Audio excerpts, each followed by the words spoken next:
राज्यसभा निर्वाचन एवं निर्वाचन में क्रॉस वोटिंग कर विजेडी निलंबित पर जनक पर जड़े विधायक तांकर मुह खोलुंट। आज चौद्वार विधायक सौविक विश्वास प्रेसमिट कर कहते कि निलंबन नुहे बहिष्कार करते बेसी खुशी होता। बापा तथा पूर्वतन विधायक प्रभात विश्वास किपरि 2 दशंधि धरी विजेडी सेवा करते से कथा मन पकाई दलर सभापति नवीन पट्टनायक को टार्गेट करुछंती। या सहित नवनिर्वाचित राज्यसभा सांसद तंतृप्त मिश्र को टार्गेट करिसेंती। विजु नवीन फाउंडेशन ट्रस्ट कथा उठाई सहित कहीं संतृप्त मिश्र प्रति नवीन एते सहृदयता बोली प्रश्न उठाऊ सौविक विश्वास।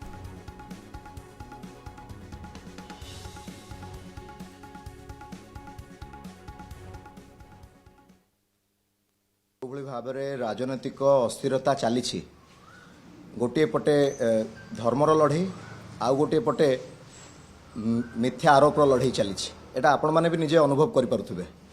जार देखंतु जे पैसा काहाटू खाइथिबो पैसा काहाटू नैथिबो ताहार एते सत्साहस हबनी एते जोरे चित्कार करी कहवा पई से सत्साहस केबे भी जने जुटै परिबो नै।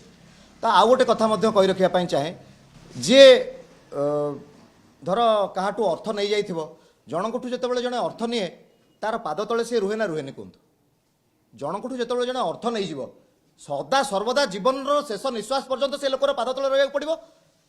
तो पाद तले रही डॉक्टर प्रभात विश्वास केवे पसंद करना कि आम रक्त देहरे बहुची से कथा केवे संभवपर है ना कि आगामी भविष्य केवे हम ना।